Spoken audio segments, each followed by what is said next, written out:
Ever watch old family movies and laugh and cringe and begin to cry when you realize your family is fucking crazy? Well, one of our stories today dives right into that exact scenario. On My Crazy Family. My crazy family. My Crazy family. Welcome to the program. You should have pressed subscribe wherever you download podcasts. Check out our premium channel over on Apple Podcasts, where you can get access to all the advanced episodes, all the archive of episodes, and all of it ad-free. Check that out. Some other exclusives there for you as well on Apple Podcasts. It's Tony and Stacey Cole with you on today's episode of the program. What's up? Well, we've got a lot of great things going on. We are giving away a $500 Amazon gift card. The holidays are coming, and I really, because the kind of people who are listening to our podcast, if you win this gift card, I want you to use it for yourself. I don't want you to buy things for. Don't buy anything for your family. No, not for your crazy family. If you don't have a crazy family and you're just here because it's fun, give us a review and just send us a screenshot of that review to contest@crazyfampod.com and buy something for yourself because you endured your crazy family, and there's no shortage of those crazy families, is there? No, not at all, obviously, as we've been hearing on the fine program over the last, what are we up to? This is 32? Episode 32. Yeah. Not bad. And there's no shortage. No. Oh, my gosh. No, but we do need to hear your crazy family stories. So if you'd like to share them with us, go and check out our website, crazyfampod.com. That's crazyfampod.com. And you can write in anonymously there or give us a call toll free, 833-CRAY-FAM, 833-272-9326. Make yourself anonymous. That's fine. We'd love to hear your stories, though, especially in your own words. 833-272-9326. What do we got going on this week? Well, our first story, my husband and I separated 2 years ago due to disagreements, and it happened in quite a messy way. The reason I left is because I couldn't cope with my mother-in-law anymore, and he said that if we couldn't all live together, then we couldn't continue our marriage. Spoiler alert, she doesn't like me because I'm not from their culture. Well, she doesn't say what the culture is, but we can all relate to this. Now we've reconnected, and his family are cutting him off over it. They're locking doors and not opening them when he goes to visit. They're not speaking to him or acknowledging him at all. And either it's because they disapprove of me or they disapprove of him moving out of his mom's house. I feel so guilty, like this is all my fault, but mostly I feel bad for him dealing with all of this because he decided he loves me and he wants us to be together. Well, number one, you don't need to feel guilty or bad because none of this is your fault. You're an adult and he's an adult, and this is what people do. And if the family can't deal with it, trust me, y'all are far better off without them playing any role in your life. If they're gonna show their cards right now, honestly, consider it a blessing because if they weren't going to do it now, they would do some other crazy, horrible shit to you later in life, maybe when you have children involved. Yeah. And it could get much worse, and you have more people to traumatize. Right now, you're seeing what these people are capable of. Yeah, there's really no length to probably that they wouldn't go for treating or ways that they treat their family. It's probably actually, this is what you're seeing on the surface. This is like what's advertised as to how they treat their children or their loved ones. Can you imagine what the fuck's done in secret or what's said in secret? Oh, It's always it's like the bathroom rule at a restaurant. Go to the bathroom before you sit down and start eating there. If it's absolutely disgusting and filthy, that's what they're letting you see. Oh, that's a really good way to put it. Unfortunately, I usually will visit the bathroom after I've eaten and really have some regrets. Yes, exactly. That's how it usually works. You're like, oh God, I just ate here. But no, seriously, go look, because that's what they are letting you see. And that the other parts of the restaurant, yeah, they're letting you see that too. But the bathroom's kind of an afterthought a lot of times. So if that's what they're letting you see, imagine the madness that's going on back in that kitchen with the food that you're about to consume. Maybe keeping it to safe temperatures, using things within expiration dates. They got to make money too, and money's tight. So shit's going to get stretched as far as it can right now. And really almost all the time at a restaurant, you're going to stretch it as far as you reasonably can. But yeah, that's there you go. Order the special too. Order the special after looking at the disgusting restroom. Oh, because the specials is leftover shit from the other day. No, that's seriously? In if it's like in the middle of the week, if it's not like a fish fry on special, if it's not like a prime rib special, I'm talking like, oh, the chef whipped up the this amazing chicken cacciatore, and like they never have chicken cacciatore.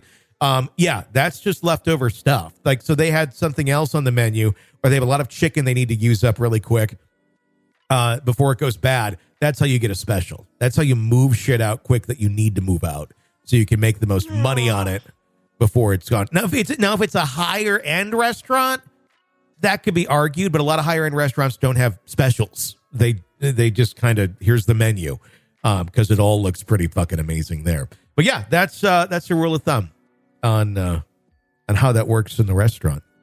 Well, thank you for that tidbit. Now I'm going to look at things differently, because I do gravitate toward the specials. Like, I do too. And you know what? It's usually just fine if it's a restaurant you like, and all they're doing is using up something. It is not bad yet.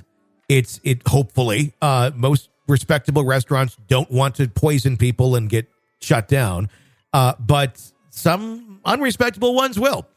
So just judge it where you're going. If you trust the place, it's probably just fine. It's just they want to use up the material before they lose money on it. Yeah. Wow. So, and I kind of like specials, because sometimes it allows their chefs who otherwise are following their menu to be a little bit creative. So I don't not order the special. Just consider where you're ordering the special from is my advice. Or go use the bathroom and then order the special. Use the bathroom, check the special, and then make your decision. It's a 3-step process. Damn it. I wish I had known about this. A couple of years back, I ate at a chain restaurant. I will say that. Chi-Chi's? And probably within about 8 hours, I was the sickest I had ever been in my entire life. Yeah. I wanted to die. Uh-huh. Just wanted to die. And all I did was I ordered a roast beef sandwich. That's all I did. I haven't had roast beef since. You had a horrible experience at an Arby's. No. Oh God, no. And I love Arby's. It was not Arby's. Oh, it wasn't? was Okay. not freaking Arby's. Okay. I love Arby's, and I've never gotten sick from one. This was a foot-long roast beef. Oh, you got a bad sub in a Ding. sort of way. Yeah. Oh, wow. Yeah. I never, ever get the beef at that restaurant at Subway. I don't. And I've read about that. I find it disgusting. Yeah. The beef is an issue. I've never had it taste like it. Like the pictures look good, but I every time I've ever tried it or given it a shot, it's always tastes weird. Like it's like that doesn't even taste like beef. That's just my the chicken breasts that look like weirdly shaped breasts are also rather questionable. But I do like that one. I usually used to get the chicken thing. But that's interesting. Yeah, I'm just pulling it up now. Roast beef sandwiches. Is roast beef safe to eat? It's coming up in a lot of searches that roast beef is one of the meats that you probably shouldn't be eating from those types of restaurants. Yeah, it's all about how it's prepared and kept, because it's the way that it's cooked. And Yeah, and it's sad because it was my favorite. I mean, I had a specific way that I always got it. I always got the same kind of sandwich, and I have not had one since. I have gone to Arby's though. Arby's was fine. Have you tried to eat one since? No. So it would just the smell repulse you? Yep. I can't. I mean, I had things coming out of every orifice that would allow things to come out of it at the same time. What was coming out of your ears? Oh, I wouldn't doubt if I was bleeding out of my ears too. I was so fucking sick. Tony, I lost 8 pounds in 2 days. Wow. And all you had to do was eat some rancid roast beef. That's exactly. Somebody's like, I'm going to Subway for lunch. Woohoo! Like, diet, baby, diet. Yeah, absolutely. So he's like, I could endure that. That doesn't sound that bad. 8 pounds? Oh, fuck yeah. I was lying on the bathroom floor crying, and I don't think I was able to actually function for 3 to 4 days afterwards. That's how I ended up with an IV for fluids. Oh my I was God. so dehydrated that, I mean, to lose 7 or 8 pounds in 2 days is massive fluid loss. Did you report it to the health department at the time? No. Why not?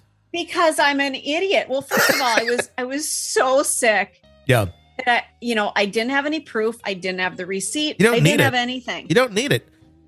You don't need any I of that. didn't know that. You don't need any of that. All you have to do is tell them, you make a report. You can be anonymous in most cases.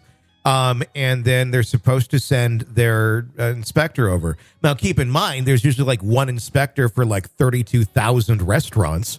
And I'm not even lying. That's how a lot of jurisdictions function. So maybe they'll make it there in the next year. Sometimes it's a little quicker. And they can even let you know what they find out. There's one that we went to a while ago. It was this restaurant, and our whole group of people, we all got sick. And we all had different things. It wasn't like a buffet or something. And so I reported that one. And when I went to report it, you can also check past reports. And it was there was like a string of serve safe violations involving not keeping things up to temp, or having cross contamination of like vegetables and blood, shit like that. No, God. And just a string of them. And I'm like, well, what does it take to shut this place down if you already have kidding. all? Because all it is they come back and then see if you fixed it. And if you have, you can keep going. Now, each state is different in how this all works. I do kind of like the California system where they grade the restaurants. I think that's a lovely thing to know. Mm-hmm. But yeah, and then I was actually over there the other day and I pointed it out. I said, hey, look at their sign. And it says, we're still open. Nobody's in the parking lot. It's like, you may have a problem if you're advertising, yeah, we're still over here. We're still open. Oh my God. Oh. Yeah. But yeah. You asked a valid question. What does it take for a restaurant to get shut down? There was a Wendy's where I am that finally got shut down after numerous reports of, I don't know if it was salmonella or something, just people becoming violently ill, and they shut it down and it's closed now. It's just, no, we're done. We're out. Wow. Yeah. Yeah. Well, that usually. But we don't have a Wendy's in this area because the one that we did have burned down. that was a whole thing. And then the second one got shut down due to, illnesses and issues. So to hear the Wendy's burned down over there. Yeah, the other one people are getting all sick over at, And those Frosties. Wanted the Frosty. I went in there. I was all excited to get my Frosty on this nice, chipper, negative 32-degree day. Good day for a Frosty. And fucking place is on fire. And then there's people in there cross-contaminating foods too. You hear that? Yeah. Oh my gosh. That's a lot. That's a lot of. But you know who has a good fish fry on the Fridays? It's down at the Weston Lanes there. Go down there. Got some good fish. Nobody ever gets sick there. Nope. Nobody ever gets sick. Stuff. It is good. Okay. What else we got today? Oh my God. If we could keep track of how many diversions we make on these podcasts. This is called ADD radio. Okay. The next story. This one makes me really sad. Well, they all make me sad. Some of them make me angry, but this one makes me sad. They all bring me joy. You're an idiot. I love you. So I think I was about 13. It says my mother bought me a jacket. It was at least 2 sizes too big, but I was supposed to grow into it. It was warm and cozy, and I love the red color. So much so that I used to practically live in it during winters. As I did not grow much physically after that, the jacket proved to be indestructible. I wore it through college days and even into my first job. Then I moved to a warmer place due to my job, and one day about 2 years later, my grandmother asked me out of the blue, "Hey, what happened to the red jacket you used to wear everywhere?" You know what? And I couldn't remember. All I could remember that was I had not brought it to the new city. And she said, "You must have forgotten it when you moved. I always tell you to be more careful with your stuff." Then my mom said a couple of days later, "Hey, I heard you lost your jacket. You've been forgetful even when you were a kid. We always had to pick up after you. How will you live by yourself like this?" I was devastated. I had lost my favorite jacket. How could I have been so forgetful, so careless? Maybe they were right. Maybe I should have stayed in my hometown with my family. This was almost a decade ago. The red jacket gets brought up regularly to tease me to make a point. Then, a couple of months ago, my grandmother found my red jacket at our house. Turns out I had given it to her to keep safe before I moved. Those fuckers knew where the jacket was this entire time. But if you have an opportunity to make fun of your children in some way, shape, or form, and think you're trying to teach them a lesson by shaming them, or, I mean, I can relate to this story. Oh. This is how so many operate, where it's like to teach you a lesson. It's like, yeah, you know what? That was like 30 years ago. And I'm not 10 and, or anything. I mean, it's like crazy things that get, and it's always the same things. You'd think people would have more to talk about when you don't live in the same state, but you end up just kind of being tormented for a couple days on every visit with the same stories of what you may have fucked up on years ago, or just complete mismemories that only these people have. Yeah. Oh my God. And do you confront these fuckers? I used to. I gave up. It just ends in tears. It's because there's never any let's try and understand here what's going on. It's level it up. Let's make it level. Let's talk even louder, and then let's keep doubling down. I've learned not to. I've just and sometimes I'll get kind of reeled into it, and then I have to tell myself stop, because this is going nowhere. God. And it's a boundary I know because I know they won't set a boundary on some of these, so I have to, and otherwise it's just it turns into chaos, and I'd rather just enjoy the time rather than argue. But I think sometimes they think arguing is talking, and to them, in I guess the context of how they communicate with a lot of folks, it is. There's a lot of, I notice, like, just when I'm around, just a lot of disagreeing harshly with one another, but then just moving on. And then I don't ever talk to anyone that way. So I'm like, it comes across very harsh. What? This is like an argument. And, and it's like, I'm not arguing. I'm just talking. It's interesting that you bring that up. One of the jobs that I have, I've got 2 part-time jobs, I guess. Yeah. So I'm full-time, but not with one company. And I answer phone calls for a veterinary company from all over the world. Well, not the world. I'm sorry. All over the nation. California, New York, Florida. Uh-huh. The Californians are very, very kind, very generous sounding. They talk a certain way. Florida is a whole other ballpark. Yeah. The New Yorkers are fucking rude in my mind. My husband and I were talking last night, and I mentioned to him that there is some lady that called, and she's like, "Well, you going to make an appointment for my dog or what?"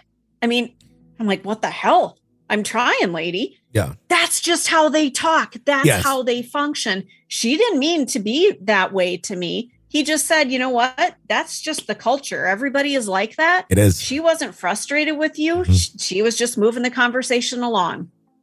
And you'd think having, we're not New Yorkers, but I grew up with a culture that was, I mean, they talked kindly, but they would get into these bickering fits that would go on. Maybe it was just my house, but I would see it with other people too. And I don't know if it was just kind of the area. I mean, I don't know. My town's not the happiest. But it was always this culture of tear anything down that succeeds. Anybody who's rich is, they must have gotten it through some, shady means, or it was just inherited. I mean, it was just like anything that one doesn't have or is likely not to get. It's like you're better off without it. And if you bring up anything specific, it's usually brought down with negativity. And I'm not just saying like my house specifically. That was the culture of my city growing up, and it's a weird place. There's even a Facebook group called Fond du Lac. It's a weird place. Are you serious? Yes. Is that weird? Yes.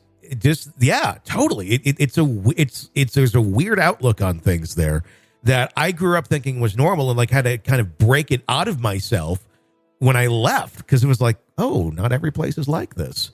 I mean, I noticed it when I moved to Wausau. It was a very different atmosphere, a different culture almost for being that close. It was weird.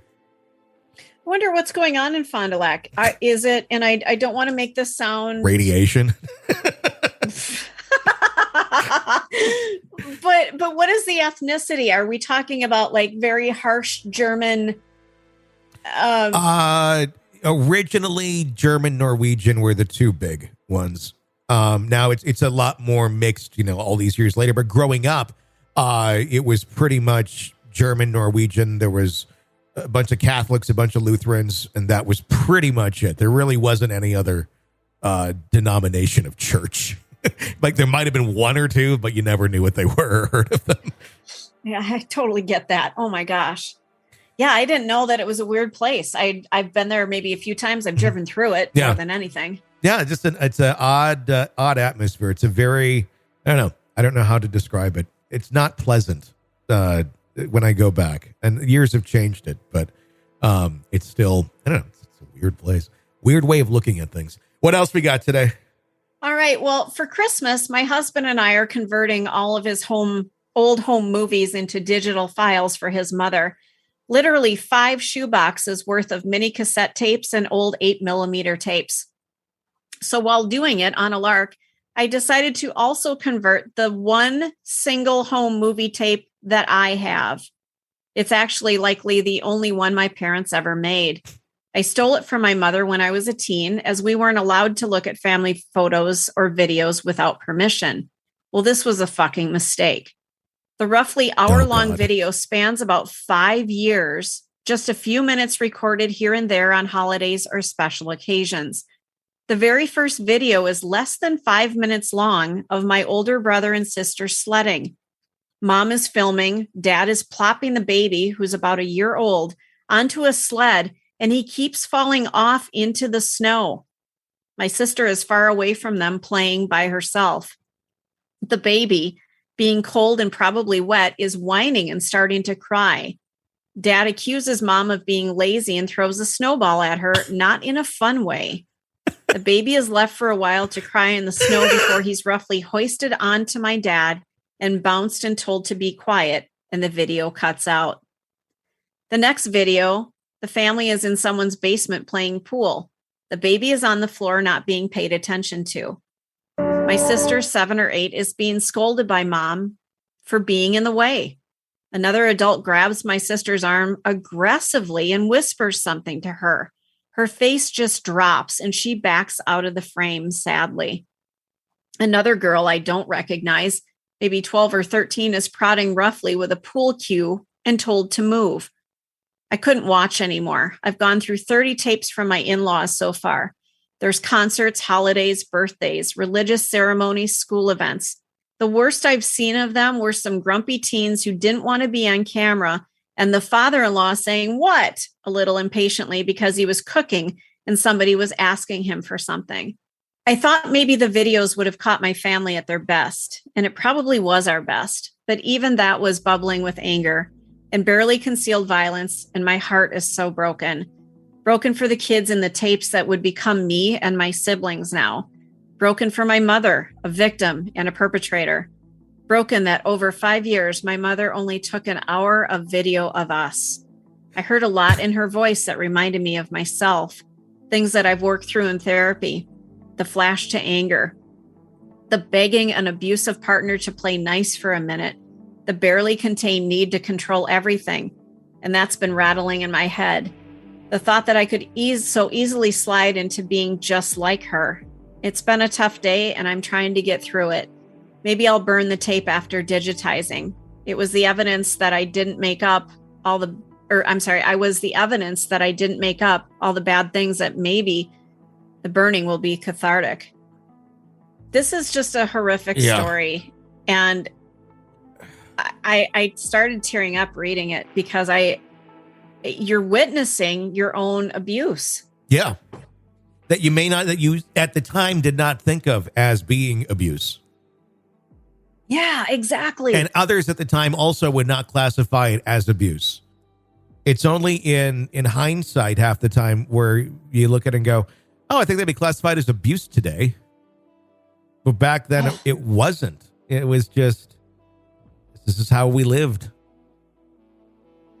And to have to sit and watch it, and maybe in a way it's a relief because you do have the answer now. Yeah. You were right.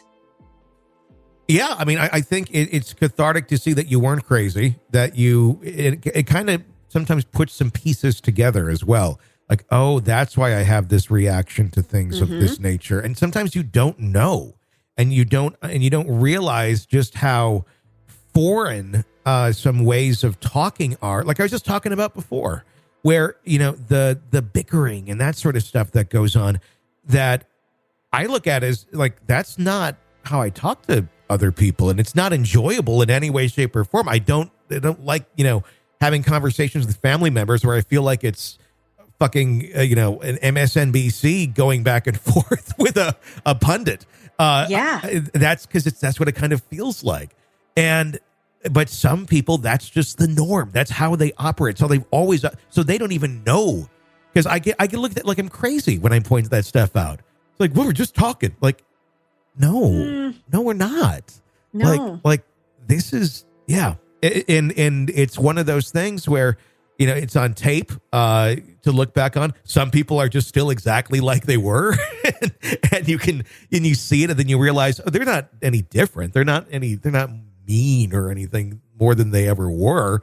They're just the same person. And you've just grown so far beyond it that you don't realize it anymore. You don't have that as a everyday thing in your life. Oh, absolutely. And what makes me sad about this story is that this woman is now going through another family's stuff and she's envious. And you can't compare your upbringing to somebody else's because they're all individual, but it's hard to not compare and to feel some grief that you didn't get that kind of upbringing and you're seeing it, in video form that you didn't have what this other person has. I can see that.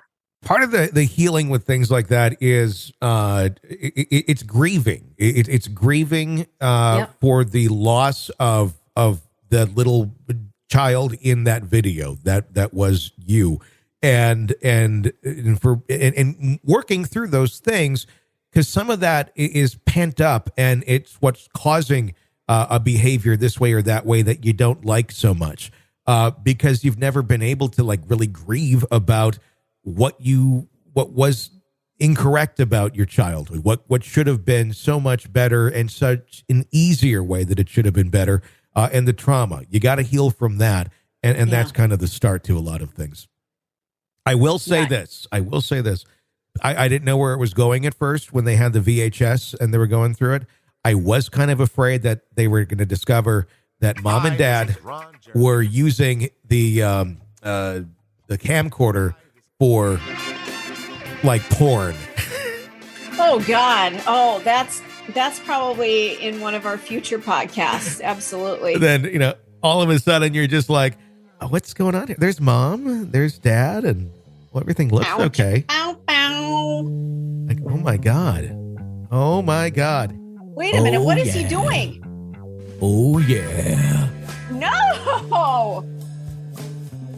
Yeah. I like no it, kid needs to see that. I like it when you dress like Colonel Sanders. Yeah, Mama. Bring me the bucket of chicken. And then all of a sudden, like, oh my God, your dad's sitting there like eating like an 18-piece original recipe off of your mom. Oh, yeah. But you know that story's out there somewhere. Put the drumstick up to the camera. I don't know how I went there with story's that. out there somewhere. We'll have that one probably in a couple of months from now. KFC sex. And now we get a glimpse into Tony's mind. I just combined like random things I was thinking of. I was like, okay, mom and dad are doing this. And then, okay, what horrible thing can I have them do that's a little more out there than just like, you know, what you'd think of? Like, okay, KFC. Oh my God. Call me the will Colonel. Not be a sponsor of our show. Call me they? Call me the Colonel, damn it. I kept hearing Dad saying, call me the Colonel, damn it. And I didn't know what it meant. Every Wednesday night at 8:45 to 9 o'clock. It was like clockwork. Oh my God. I'm crying. Oh my God. I was wondering why we had that outfit in the in the back room. What was that all about? Oh, there you go. When your parents like to dress up like Colonel Sanders and have 7 herbs and spices sex. Spicy. That's one juicy breast you got there, my friend. If you like the show, be sure to press subscribe You're a wherever you sick download. fucker. You are too. Be sure to press the subscribe wherever you download podcasts and check out our bonus subscription area on Apple Podcasts where you can get all the shows commercial free and in advance so you can just binge away right now. Just search My Crazy Family on Apple Podcasts. Until next time, for Stacy and the Colonel, I'm Tony Bruschi. Thanks for listening. My crazy Crazy. Family. family. My Crazy family.